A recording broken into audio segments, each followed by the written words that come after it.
Bonjour à tous, on continue donc Masechet Ketuvot, Daf Ain aujourd'hui, et on commence Daf Samertet Amud Bet, aux deux points, donc 7 lignes à la fin de la page. Ilfa Talal Nafshe Beiskira de Makuta. Il y avait une histoire avec Ilfa et Rabbi Yochanan, qui étaient des Talmidei Chachamim, qui sont allés faire du business.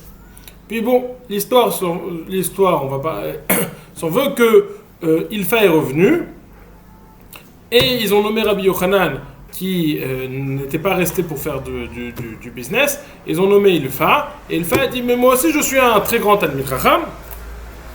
Qu'est-ce qu'il a fait? Il est monté sur le mât d'un bateau, il a dit, si vous allez me rapporter des questions, et je vais devoir trouver une preuve dans les Mishnayot. Si je ne trouve pas de preuve dans les Mishnayot ou dinim que vous allez m'apporter, je vais sauter du mât, je vais me noyer dans l'eau. Donc c'est ça, ce qui se passe. On est au milieu de l'histoire. Ilfa, tala nafshe biiskera. Ilfa, il s'est suspendu sur un mât d'un bateau, de Makuta. Ama, Ika, Beate de Amar limilta de Rabbi Chia ve Rabbi Yoshaya ve lopashtina le mimatnitin, nefila mi askaria ve tavana. Si quelqu'un m'apporte un enseignement de Rabbi Chia et de Rabbi Yoshaya, donc d'une Breita, velopashitna la lei mimatnitin, et que je n'arrive pas à lui déduire cet enseignement d'une Mishnah, nafilna me askaria ve tavana, je me jette, je vais tomber de ce mât et je vais me noyer. Ataou asaba tanele. Il y a ce grand-père qui est venu, lui a dit, Aomer tnu shekel ivni beshabbat. Quelqu'un qui dit, donc sur son lit noir, il dit, vous allez donner à mon fils un shekel par semaine.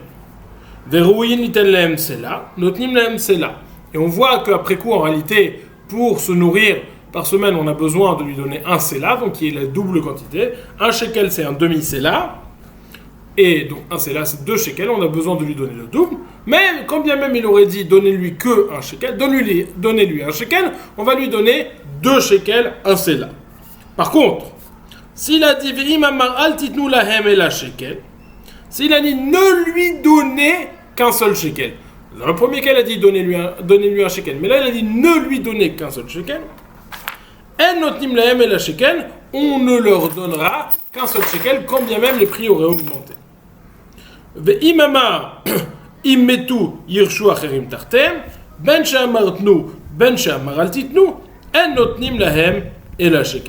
si il a pas dit, il a dit donnez-leur un shekel, mais il a dit après que mes enfants vont mourir, s'ils n'ont pas d'enfants, je veux que l'héritage aille à telle personne. Si lorsque mes enfants mourront, je veux que l'héritage aille à d'autres personnes. Alors dans ce cas-là, qu'il ait dit donnez-lui un shekel ou qu'il ait précisé ne lui donnez qu'un shekel, étant donné qu'il a précisé qu'il a prévu une destination pour cet argent après la mort de ses enfants, donc on comprend que son intention est de donner précisément un shekel et pas plus, et donc on ne donnera qu'un shekel. On a donc 2 cas, qui en sont en réalité 3. Premier cas, lorsqu'il dit donner un shekel, on peut donner un shekel et on peut donner même plus, 2 shekels, en fonction de ce dont on a besoin, de ce dont on évalue les besoins de l'enfant, parce que le père voulait donner de quoi nourrir son enfant. Il a dit un shekel parce qu'il pensait que c'était ça qui suffisait pour l'enfant. Mais si là on a besoin de 2 parce que les prix ont changé, alors on donnera 2. Par contre, s'il a dit ne donner qu'un shekel, il a ordonné de ne donner uniquement un shekel, on ne pourra donner qu'un seul shekel. Par contre, ça c'est les 2 cas types. S'il a prévu une destination pour l'argent de ses enfants, il a dit après la mort de mes enfants, on donnera, ça ira à telle autre personne, si mes enfants meurent sans héritier, alors là, on comprend qu'il a limité le don des enfants et qu'il ait dit donnez-lui un shekel ou ne lui donnez qu'un shekel, dans les 2 versions, on ne lui donnera uniquement un shekel. Ça, c'est la question que Rabat a demandé, et il a dit que ce sabbat, que ce grand-père a demandé à Ilfa, il lui a dit trouve-moi un makor dans la Mishnah. Et il lui a dit Amar leiha mane Rabbi Meiri de Amar mitzvah lekayem divramet. Il m'a dit tu sais qui dit ça? C'est Rabbi Meir qui nous dit que c'est une mitzvah d'accomplir, de réaliser les paroles du défunt. Et donc c'est pour ça, s'il ne veut donner qu'un seul shekel, on ne devra donner qu'un seul shekel. Qui est ce Rabbi Meir? Alors c'est le Rabbi Meir qu'on a vu dans la Mishnah juste avant, qui nous dit que lorsqu'une personne, elle donne de l'argent à une tierce, lorsqu'un père il donne de l'argent à une tierce personne pour acheter une nidonia pour sa fille, alors c'est lui qui doit faire cette action et pas, il peut pas se décharger en donnant au mari de la fille, quand bien même le mari de la fille, quand bien même la fille serait d'accord de transférer cet argent à son mari. Il va donc trouver une preuve de cet enseignement de la Braïta à partir de la Mishnah, qui consiste à dire que quand bien même tout l'argent irait en héritage à ses enfants, il a le droit de donner certaines limitations et de dire, voilà, je ne veux que cette quantité, que dans tel endroit, et dans ce cas-là, ça s'applique le din de mitzvah les kayem d'ivramet, d'accomplir les paroles du défunt. Continue la Gemara. Omar Rafrizda Omar Marugva. Rafrizda dit au nom de Marugva, il cheta ben she'amartnu ou ben she'amaraltitnu, notni lahem kol tzorkam, qu'il ait dit donnez-lui un shekel, ou qu'il ait dit ne lui donnez qu'un shekel, dans les deux versions, on leur donne tout ce qu'ils ont besoin, pas comme l'enseignement précédemment énoncé. On leur donne tout complètement, non seulement un demi-shekel, mais si les prix ont augmenté, on peut leur donner complètement un sela. Demande la Gemara, pourtant, nous tranchons la halacha comme Rabbi Meir, et Ilfa nous a enseigné que les deux enseignements étaient liés. Étant donné qu'on a mitzvah les kayem d'ivramet, c'est pour ça que s'il a dit altitnu, on ne lui donnera qu'un demi-shekel et on ne lui donnera pas un sela. Or toi, d'un côté tu tranches la halacha comme Rabbi Meir des mitzvah les kayem d'ivramet, et d'un autre côté tu tranches que quand bien même il aurait dit ne lui donner qu'un demi-shekel, on va lui donner un sela entier. C'est a priori contradictoire. Nous dit la Gemara, hanemilei bemile acharnita. Aval beha minach nichalei ve'adamarachi lezruzinhu hu deata. Il dit c'est vrai, mais lorsqu'on dit mitzvah lekayem d'ivramet, je vois quand même une différence entre l'enseignement de Rabbi Meir et cette Mishnah. L'enseignement de Rabbi Meir qui nous dit que mitzvah lekayem d'ivramet, c'est valable dans tout, et lorsque le père a dit ne lui donnez que ça, alors il n'en devra donner que en fonction de ce qu'il a dit. Par contre, ici, lorsqu'il s'agit de donner de l'argent à ses enfants pour qu'ils puissent se nourrir, là, on suppose que le père en réalité veut leur donner de quoi se nourrir. Pourquoi a-t-il précisé, n'a dit ne lui donner que telle quantité, que un shekel? C'est juste pour presser ses enfants, pour pas qu'ils restent assis confortablement en supposant que l'argent va venir. Non, pour les presser, qu'ils prennent leur argent et qu'ils commencent à le faire fructifier pour arriver à avoir une bonne parnassa. Les zrozin ou deata, c'est pour les motiver. Tnanatam, nous avons enseigné là-bas. Hapeutot mikran mekach ou memkaran mecher bemetal telin. Des enfants qui auraient 9 et 8 ans, donc qui auraient déjà une certaine forme de conscience, s'ils font une vente, elle est réalisable tant qu'il s'agit de métal ténim, de biens mobiliers. Amar Rafram dit Lo shanu ela she'en sham apotropus, aval yesh sham apotropus, en mikran mekar ve en mimkaran mimkar. Rafram nous dit tout ce dont on a enseigné que leur vente prend effet, c'est uniquement s'ils n'ont pas de tuteur qui est là pour régler leur argent et leurs biens. Mais s'il y a un tuteur, c'est lui qui est responsable et ils ne peuvent pas vendre quelque chose. Ils ne peuvent pas vendre quelque chose, leur vente n'a pas d'effet. Dit la Gemara, d'où sais-tu cela? Mimai, midekatane en maase ktana klum. Nous avons enseigné dans la Mishnah, Rabbi Yossi Omer vechi ena ela sadeh ve'irotza lemocha, ari mechura me'arsha, bamedvarim me'amorim begdola, aval bektana en maase ktana klum. Nous avons enseigné dans la Mishnah que lorsqu'il s'agit d'une ktana n'a pas la capacité de vendre des biens. Et on déduit, lorsqu'on dit que la ktana n'a pas la capacité de vendre des biens, c'est uniquement parce que le père a confié l'argent dans les mains d'un shalish, dans les mains d'une tierce personne qui est responsable de cet argent. Que déduisons-nous donc de la Mishnah? Lorsque le père a confié l'argent, lorsqu'il y a une personne qui est responsable des biens de l'enfant, l'enfant n'a pas la capacité de vendre ses biens. C'est ça qu'on veut déduire de la Mishnah. Par contre, si personne n'est au-dessus de cet enfant, ne s'assoit sur cet enfant pour gérer l'argent, alors là, si à partir de 8-9 ans, l'enfant pourrait avoir des ventes dans les métaltalines. Nous dit la Gemara, peut-être si le père lui a donné une mission particulière à cette tierce personne sur cet argent, que faire avec cet argent, c'est différent. Mais lorsque c'est juste un apotropos, un tuteur qui est nommé pour gérer de façon générale tous les biens et l'argent des orphelins, alors là, ça ne serait pas le cas. Et sa vente serait, oui, une vente. La Gemara,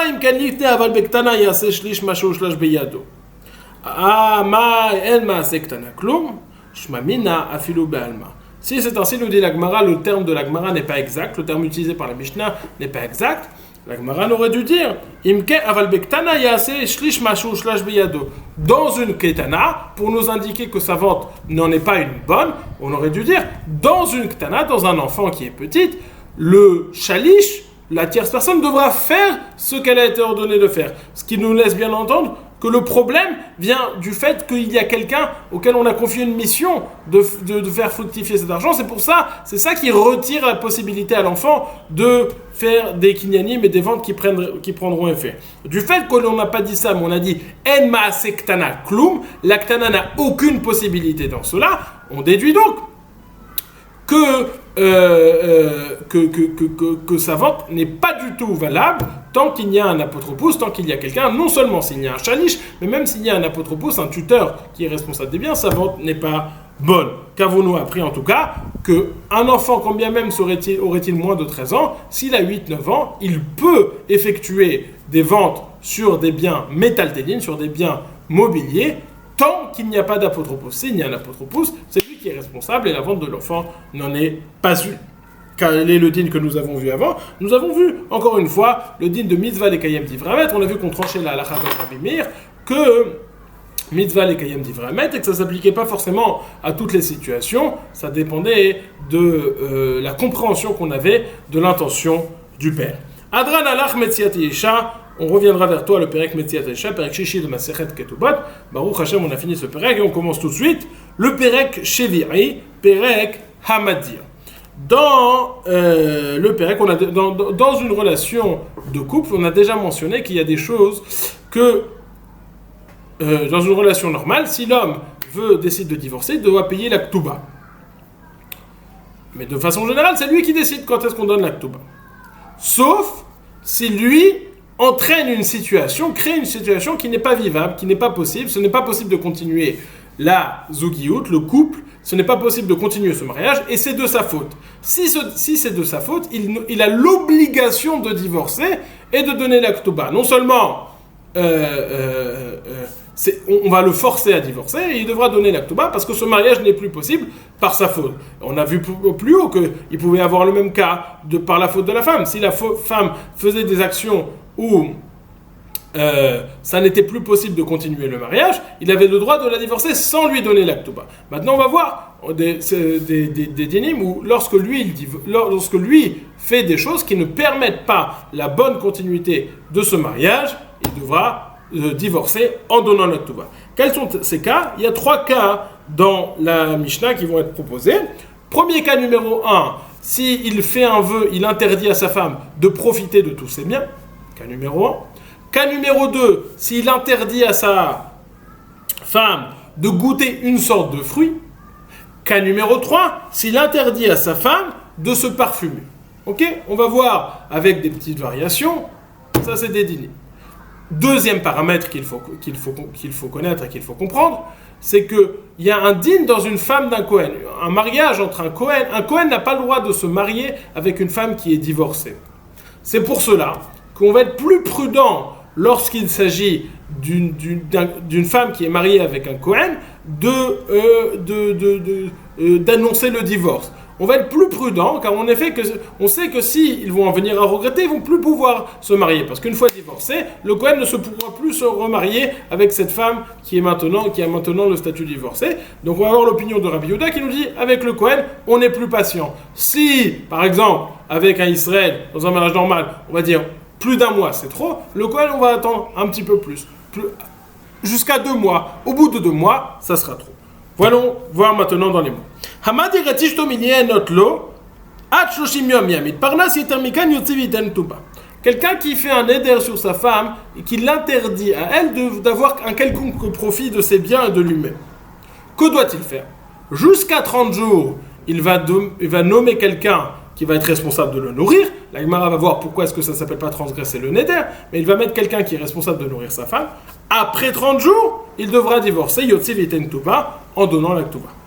Rabbi Yehuda Omer, Be'Israël chodesh echad yikayem, ve'shnaim Yotzi viten tuba.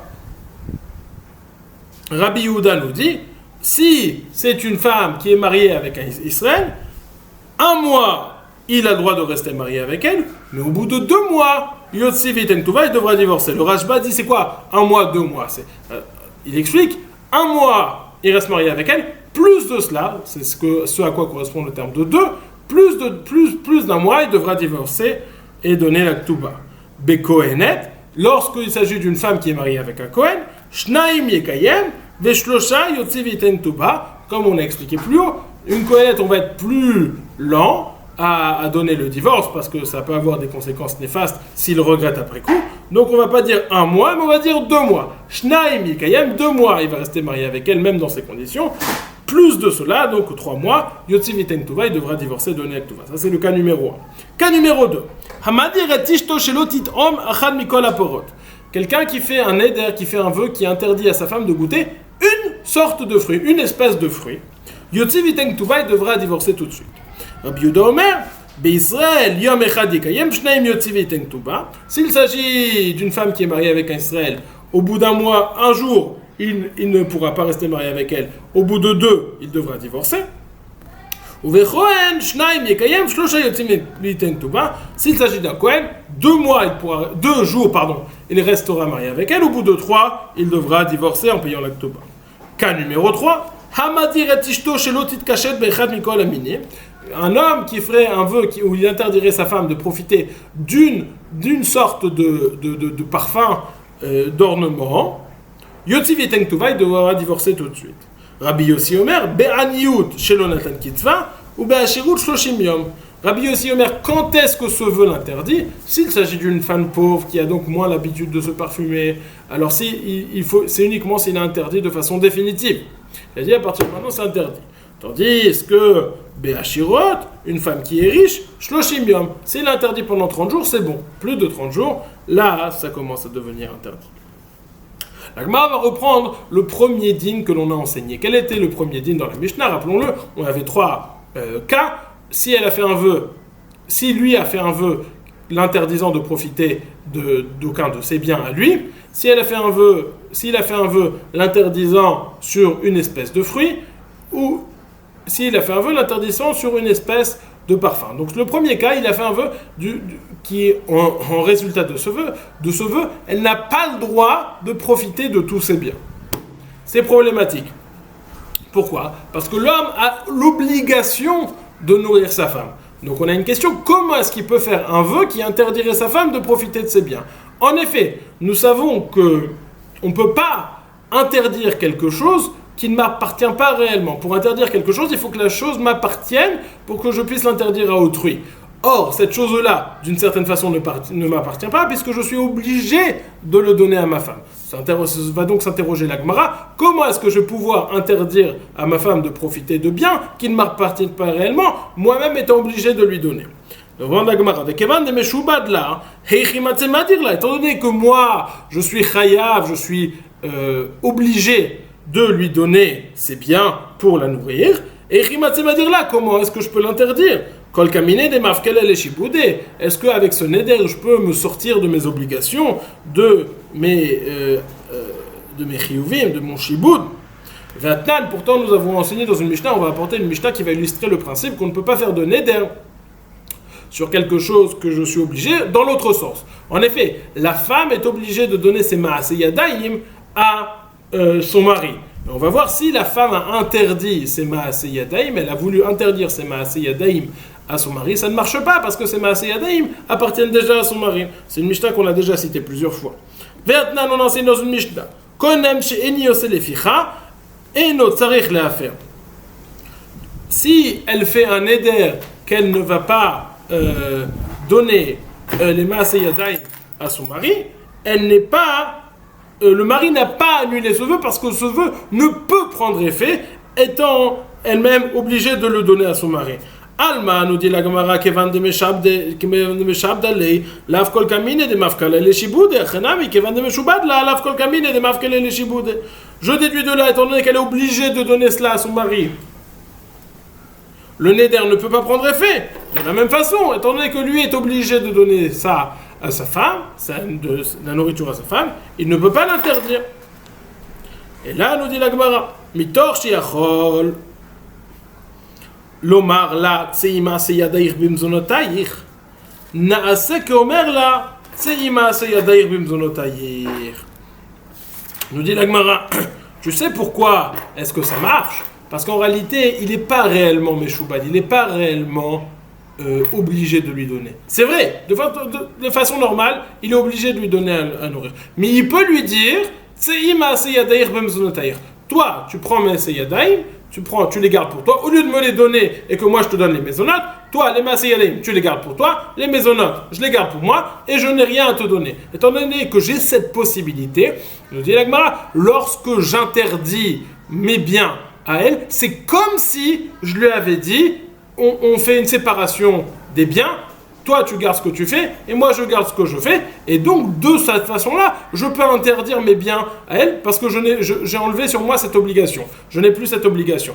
Reprenons, je n'ai pas, à ce stade de la Gemara, je n'ai pas séparé les biens avant de faire le neder. Mais le fait même que j'ai fait un neder interdisant mes biens à cette femme, ça automatiquement, on va expliquer ceci, comme si j'avais séparé ses biens et les miens, et donc de cette façon, le neder va pouvoir prendre effet. Nous dit la Gemara dans les mots, étant donné qu'il pourrait lui dire, les maisonnotes c'est pour moi et les maaseyadaim restent pour toi. C'est comme s'il lui avait dit, c'est comme s'il avait séparé les biens et lui avait dit explicitement, les maisonnotes c'est pour moi et les maaseyadaim restent pour toi. On sépare, il n'y a plus d'obligation l'un envers l'autre. On a Gemara, v'imita leha de Ravuna amarav, de Ravuna amarav yechola isha shetomar lebala ini nizonit veini yosa. קונם שאני עושה לפיך, עמי אינה צריך להפר. לאמא מתוך שיכולה לומר איני ניזונית ואיני עושה, נעשה כמי שאומרת לי איני ניזונית ואיני עושה. On a un problème parce que Ravuna a dit au nom de Rav que elle aussi, la femme a la capacité de dire Eni nizonit ve'eni osa. Pas seulement le mari, mais la femme a la capacité de dire maintenant on va séparer les biens, moi je vois que je gagne un bon salaire, j'ai la capacité de dire je garde mes maseyadaim et toi tu gardes tes maisonnotes. La femme aussi a la capacité de ça. Or, si on explique qu'à partir du moment où on a la capacité de séparer les biens, lorsqu'on va faire un éder interdisant les biens, ça va faire comme si j'avais séparé les biens, je ne comprends plus la Mishnah précédemment citée. En effet, dans la Mishnah précédemment citée, on avait dit que si la femme interdit ses maaseyadaim au mari, ça ne prend pas effet. Maintenant, c'est dans la Gemara. Étant donné que la femme, elle peut séparer les biens et dire mes maaseyadaim sont à moi et les maisonnotes sont à toi. Et point numéro 1. Point numéro 2. Et toi, tu m'as expliqué que lorsqu'on fait un neder, il suffit d'avoir cette possibilité pour qu'on explique le neder comme s'il avait séparé les biens.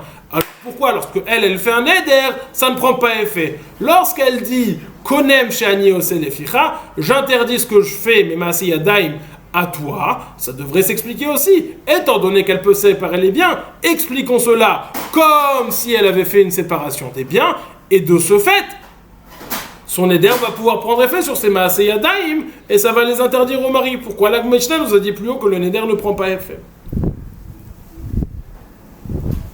Et là, l'oteiman naase, et la beomer là, tseima seyadair bimzonotayir.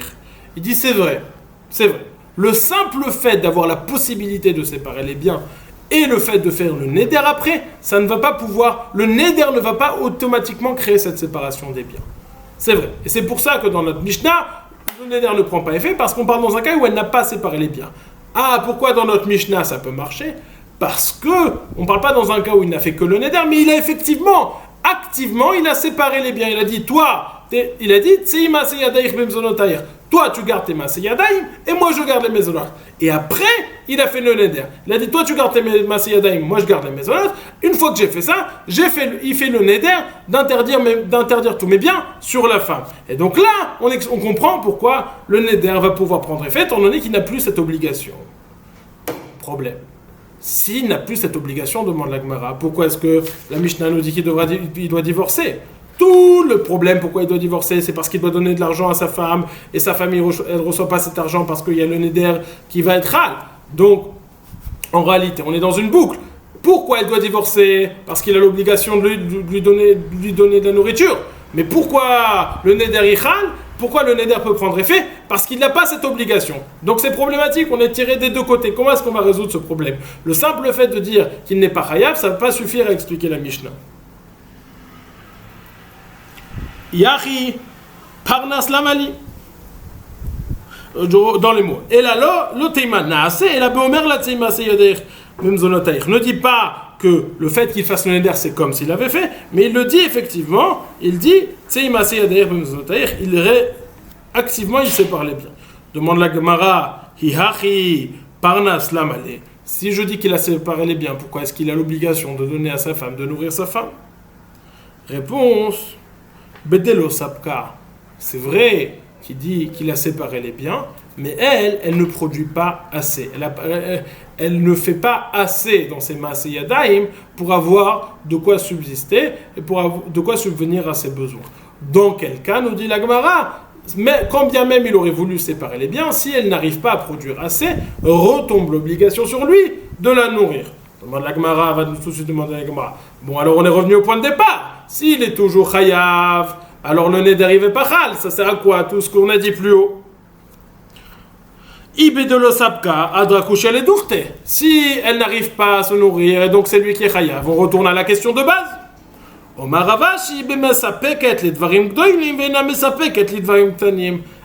arrive à faire les grandes choses, c'est les gros besoins, ce qu'elle arrive, elle arrive à le faire, mais les petites choses, elle n'arrive pas. Encore une fois, c'est pas suffisant, on ne comprend pas cette réponse de la Gemara.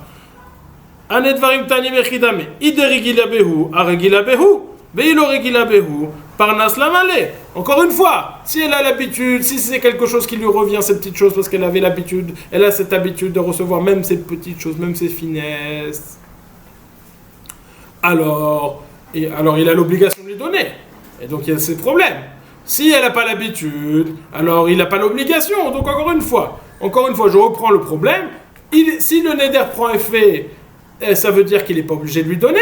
Mais si il est obligé de la nourrir, ça veut dire de lui mettre un parnas. Ça veut dire qu'il est obligé. Donc comment comprendre, faire concilier ces deux problématiques? On a besoin que le neder prenne effet et que malgré tout, il soit obligé de lui donner de la nourrir. Donc comment est-ce qu'on s'arrange avec ça?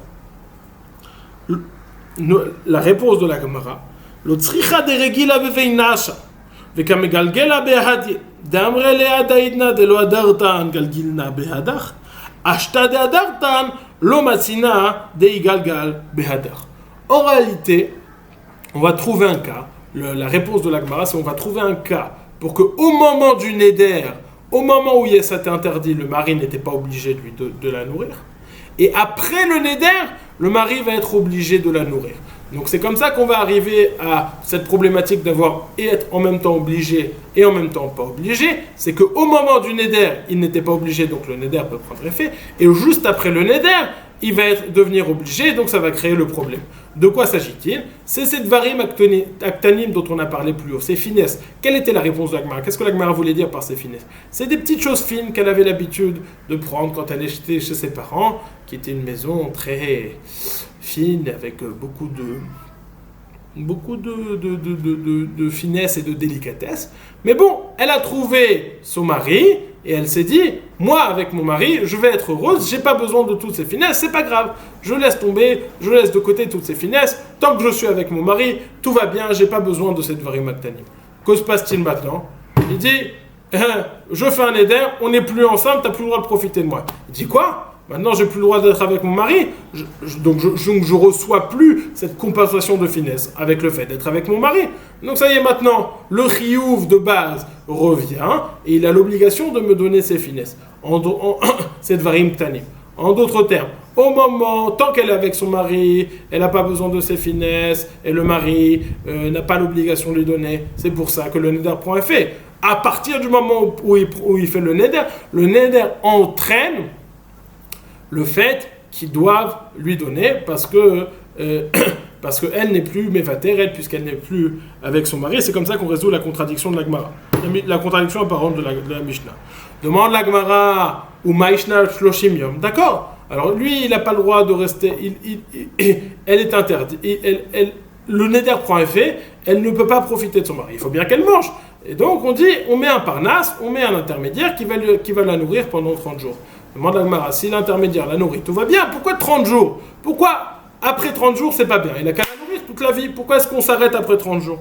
Nous dit la Gemara, Ashloshim yom lo sham'e behinche velo zila bemilta. Fe sham'e behinche, sham'e bahinche, velo zila bemilta. Nous dit la Gemara, jusqu'à 30 jours, ça va, ça reste en secret, c'est encore à la maison, donc tout va bien. Après 30 jours, tout le monde entend qu'ils vivent plus ensemble et qu'elle la nourrit, que son mari la nourrit à travers une tierce personne, ça va plus, ça crée une grande honte pour la femme et donc ils sont plus prêts à vivre ensemble. Zila bemilti, c'est quelque chose de zol, quelque chose qui est méprisant pour elle. À partir du moment où elle reçoit quelque chose de méprisant, ils sont plus d'accord de vivre ensemble. Et donc, étant donné qu'ils sont plus d'accord de vivre ensemble, à partir de 30 jours, ils devront divorcer. Et non seulement ils devront divorcer, mais on l'obligera à divorcer en donnant la ketouba. C'est donc ça la différence entre avant 30 jours et après 30 jours. Le problème, c'est que ce mariage lui devient insupportable. Parce qu'on entend, et c'est trop dur à supporter pour elle que tout le monde sache ça sur elle. Ibaïtema, une deuxième réponse pour répondre à la première question que l'on a posée. Comment est-ce que ce neder va pouvoir prendre effet? Ibaïtema, chez Dirak chez Yaroussa, elle a fiancé, il a fait ce neder alors qu'elle était à Roussa, alors qu'elle n'était que fiancée, qu'elle n'était pas mariée. Or, lorsqu'elle est à Roussa, le mari n'est pas encore obligé de lui donner les mésonotes. Étant donné qu'il n'est pas obligé de lui donner les mésonotes, le neder peut prendre effet. Oui, le neder peut prendre effet, mais encore une fois, s'il n'est pas obligé, pourquoi est-ce qu'il y a un problème? Pourquoi est-ce qu'il doit mettre un parnasse? Pourquoi est-ce que tu dois la nourrir avec une tierce personne? La Gemara va expliquer. Que va-t-elle expliquer? Que certes, un midéoraïta, le mari doit nourrir sa femme après l'inisuin, après le mariage.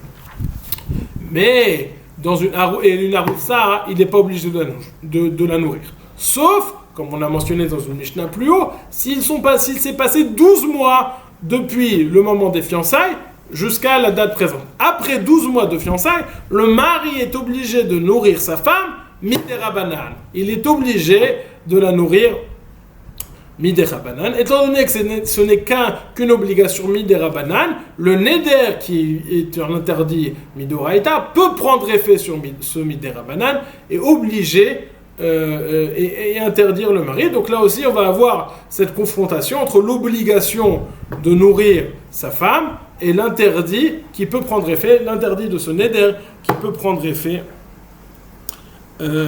pour l'interdire sur ses biens. Ibaïtema chez Dirak chez Aroussa, si tu veux, je te dirais qu'il a fait le neder alors qu'elle n'était que fiancée. Demande la Gemara à Aroussa, mitla maisonné. Chez Giazman Velonisu, Detan Giazman Velonisu, Ochlot Mishilov, Ochlot Bitrouma. Une aroussa, est-ce que le mari est chayav de lui donner des maisonnotes? On dit oui, parce que c'est. Oui, chez Giazman Velonisu, car est arrivé les 12 mois et ils ne se sont pas mariés, Detnan, car nous avons enseigné dans le Mishnah plus haut, et Giazman Velonisu, Ochlot Mishilov, Ochlot Bitrouma, si après 12 mois est arrivé, ils ne se sont toujours pas mariés. Elle a le droit à des mésonotes de la part du mari et elle peut même manger de la trouma si son mari est Kohen. Demande la Gemara ou Maïshna Tloshim Yom. Ad Tloshim Yom Avid Shaliach Shlichute Tfei Lo Avid Shaliach Shlichute. Pourquoi est-ce que on dit jusqu'à 30 jours? Il me semble que j'avais vu une explication qui disait on ne peut pas dire l'explication qu'on a dit plus haut, qu'après 30 jours c'est méprisant. Parce que là elle est que fiancée, donc il n'y a pas ce mépris. Alors donc la Gemara doit reposer la question, pourquoi est-ce qu'on a cette date limite de 30 jours, il lui donne avec une tierce personne, et après c'est problématique, ils ne doivent plus se marier, ils doivent divorcer. On dit une autre réponse. Jusqu'à 30 jours, le shaliach, l'émissaire, il fait ce qu'on lui demande de faire. Après 30 jours, il ne fait plus. Donc c'est pour ça que la situation devient problématique. On a donc deux réponses. Comment est-ce que ce neder peut prendre effet? Ou c'est... il s'agit de... Il lui a dit... ou s'il a dit à sa femme de séparer les biens et elle arrive à faire que les grandes choses mais pas les petites choses, mais tant qu'elle était avec lui elle était mochelet sur ces petites choses, mais une fois qu'il fait ce neder elle n'est plus mochelet sur ces petites choses, donc il doit lui donner à nourrir ses petits, il doit lui donner ces petites choses même si au moment du neder il n'était pas chayav. Donc on va avoir ce neder qui prend effet, qui va pouvoir prendre effet malgré le fait qu'après ce neder il va encore avoir l'obligation de lui donner à manger. Ou dans une haroussa, une jeune femme qui est fiancée, d'où l'obligation de la nourrir après 12 mois n'est qu'une obligation midérabanan, tandis que le neder est un interdit midoraita. C'est pour ça que le neder midoraita, il va pouvoir prendre effet sur ce chiyuv midérabanan. Pourquoi 30 jours? Selon la première réponse, 30 jours, c'est parce qu'après 30 jours, c'est quelque chose de méprisant pour la femme. Selon la deuxième explication, après 30 jours, ça va être quelque chose que le shaliach ne va pas faire plus de 30 jours. Et donc là, vont commencer les problèmes et ça va être réellement problématique. Veiba itema, une troisième réponse qui va être repoussée par la Gemara. Chez Idirak Shiarousa Veniset. Elle a fait le neder quand elle était fiancée, sans obligation, et puis après elle s'est mariée. Et une fois qu'elle se marie, elle a l'obligation des mésonotes qui reviennent sur le mari midoraita. Et donc, c'est pour ça qu'il est chayav. Et quand bien même le neder, il a pris effet quand il n'était pas encore chayav. Demande la Gemara à Veneïsset, à savoir avec Ibla. Si elle s'est mariée, alors elle savait qu'elle était interdite, qu'elle n'allait pas profiter, qu'elle n'allait pas recevoir les massés, qu'elle n'allait pas recevoir les maisonnotes. Alors de quoi elle s'en plaint? Elle a accepté, elle est rentrée consciemment dans ce mariage. Réponse de la Gemara,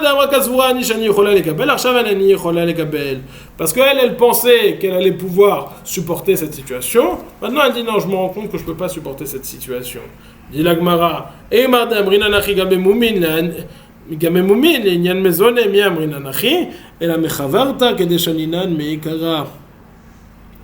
il dit ça, on peut dire quand il y a un défaut physique ou chez le mari. Alors il dit je pensais que je pouvais supporter ce défaut physique, maintenant je me rends compte que je peux pas. Mais lorsqu'il s'agit d'argent, lorsqu'il s'agit de nourriture, ne me dis pas que tu pensais que tu allais pouvoir vivre sans nourriture. C'est clair, tout le monde sait, il n'y a pas d'intention première et d'intention finale. Non, tout le monde est d'accord là-dessus. Nous dit la Gemara, c'est vrai, on repousse donc cette obligation, cette réponse, et on reste avec les deux premières réponses, ou qu'il s'agit de Dvarim Aktanim, ou qu'il s'agisse qu'elle s'est il a fait le neder alors qu'elle était fiancée et il est chayav des mésonotes après les 12 mois. Continue la Gemara.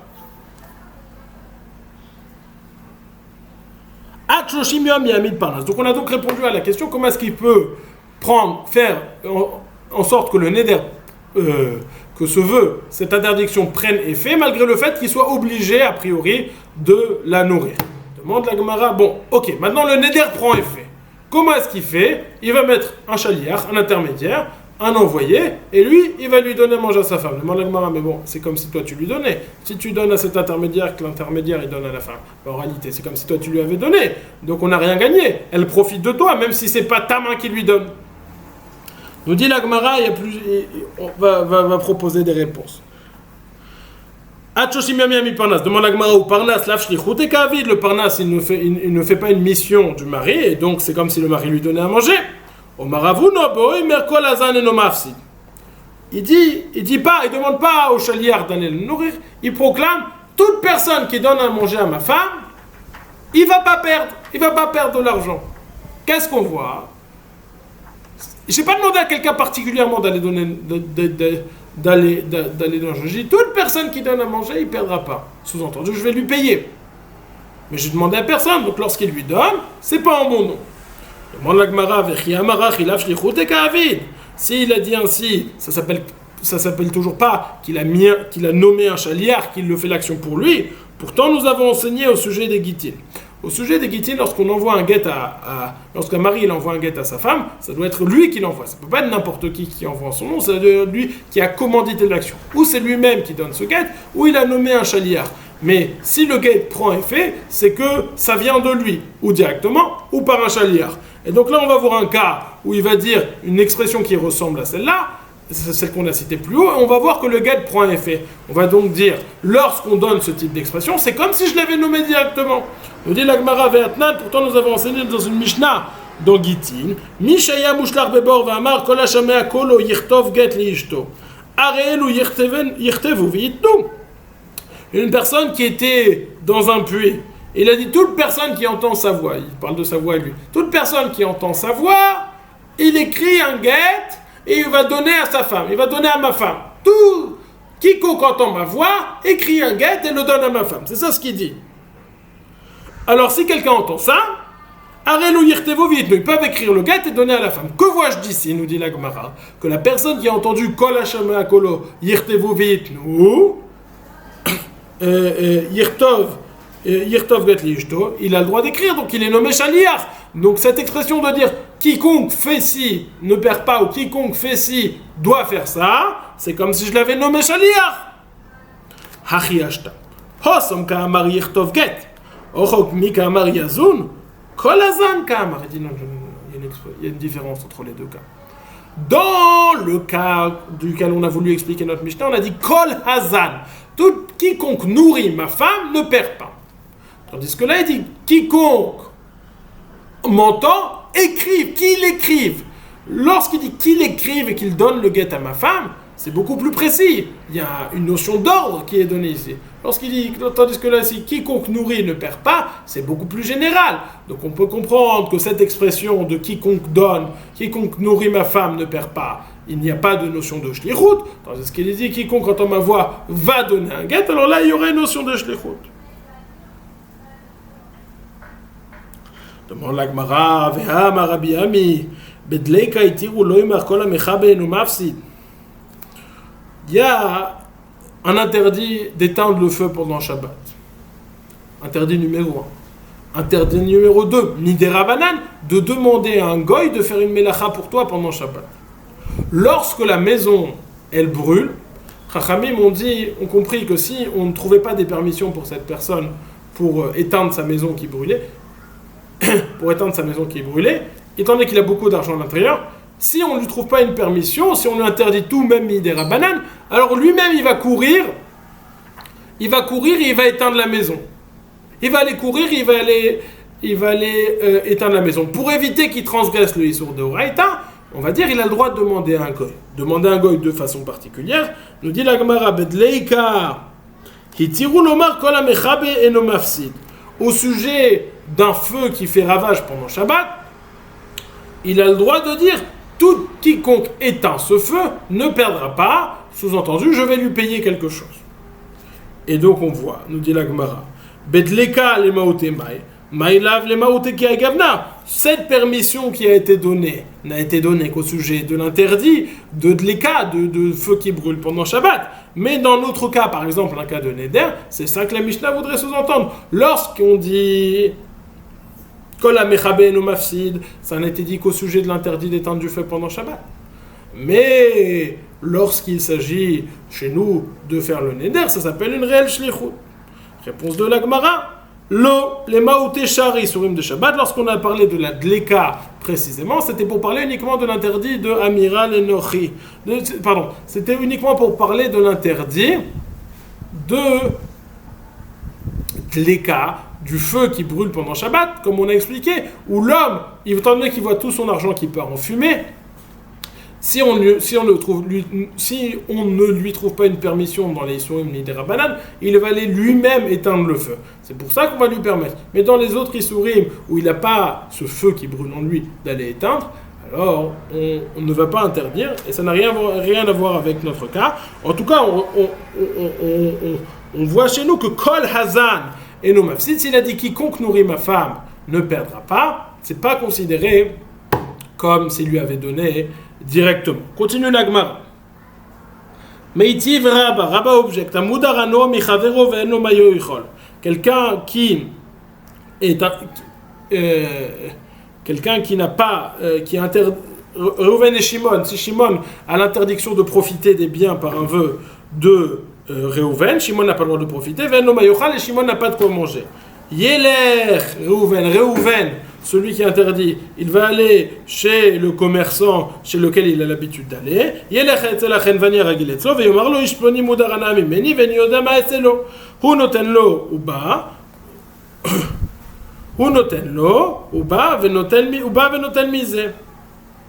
Dit une personne, on a Reuven et Shimon. Si Shimon a interdiction de profiter de Reuven, mais Shimon n'a pas de quoi manger. Reuven, il va chez son commerçant habituel et il va lui dire, regarde, moi Shimon, il n'a pas le droit de profiter de moi, je te donne de l'argent, sans dire de choses de plus. Il dit, il est interdit, il n'a pas de quoi manger, et moi je ne sais pas ce que je vais lui faire, voilà 4 000 euros. Ah, bon, voilà 1 000 euros. Alors il lui dit, bon, l'autre, Shimon, il peut... donc il lui donne l'argent, il s'en va, et Shimon il revient chez ce commerçant, et ce commerçant il lui donne de l'argent. Donc là aussi on va voir que c'est indirect. Et la Gemara va demander, juste dans les mots, il va Reuven chez le commerçant chez lequel il a l'habitude d'aller, et il lui dit, Ishploni modaranami, meni veni odam aselo, et il dit, un tel a l'interdiction de profiter de mes biens, et je ne sais pas quoi lui faire. Qu'est-ce qu'on fait? Il lui donne de l'argent, Reuven il donne de l'argent au Chenvani, et Shimon il va chez le Chenvani, chez le commerçant, et il va prendre de la nourriture. Déduit la Gemara, déduit Rabbah, Hachi ou Deshar, Haval Kol Hazan eno mafsid lo, c'est uniquement de cette façon que c'est permis, où il lui demande pas, mais s'il lui demandait, s'il disait de façon générale Kol Hazan eno mafsid, donc vous voyez que ça serait interdit. Réponse de la Gemara, non, c'est l'inverse, c'est tout l'inverse. לא אם יבאי כאמר, לא אם יבאי כל הזמן אינו מפסיד אליה על מה כאמר, אבל היי כיוון דרגיל אצלו וכזיל, כאמר לי, כמאן דאמר לי זיל הב לי, אדמי כמשמען. Ce qu'on vient nous enseigner dans cette Mishnah, toi, tu croyais que ce cas était moins pire que le cas de Kol Hazan, que le cas, il dit non, ce cas est pire. Lorsqu'il dit Kol Hazan eno mafsid, quiconque nourrisse ma femme ne perd pas. Alors là, c'est quelque chose de très général, il n'a jamais pointé personne du doigt, il a demandé à personne, il a parlé dans le monde. Donc là, c'est pas vu comme une shlichut particulière. Mais lorsque, dans ce cas-là, il va chez son commerçant particulier, il lui dit, voilà, telle personne, il lui parle, alors on aurait pu considérer ça comme un acte direct. Kamashmalan, ça vient nous enseigner que même ce cas-là est bon, et donc c'est comme ça qu'on répond à la question première, comment est-ce qu'il fait pour lui donner avec cette tierce personne? Parce qu'il dit de façon générale, Kol Hazan eno mafsid, quiconque nourrit ma femme ne perd pas. On continue la Gemara. Goufa, on reprend la braïta qu'on a citée. Amudaranami chaveroven omo yochane olech etzel chenvani ragil etzlo v'amar lo ishploni mudaranami meni veni yodea ma eselo. Hu noten lo uba venoten mize. Donc le cas qu'on a précédemment cité, c'est Reuven et Shimon. Shimon a l'interdiction de profiter de biens de Reuven, mais Shimon n'a pas de quoi manger. Que fait Reuven? Il va chez son commerçant chez lequel il a l'habitude d'aller. Il lui dit, Shimon n'a pas le droit de profiter de mes biens, et je ne sais pas quoi lui faire, je te donne voilà de l'argent, et après Shimon peut venir et prendre de la nourriture. Beit olivnot v'gdero likdor v'sadeu liktzor, s'il doit construire sa maison, ou faire une barrière, ou faire la récolte dans son champ, הולך אצל פועלים הרגילים אצלו ואומר להם איש פלוני מודר עליו ממני ואני יודע מה אעשה לו, הן עושים עמו, באים ונותנים שכרם מזה. Et donc, on a le même cas où il va vers des ouvriers, il lui explique la situation. Shimon est interdit de profiter de moi. Shimon a besoin de construire sa maison, mais Shimon ne peut pas profiter de moi. Qu'est-ce que je peux faire? Il donne de l'argent sans préciser pourquoi, et eux ils comprennent, et ils vont lui construire la maison, lui faire la barrière, ou faire la récolte du champ.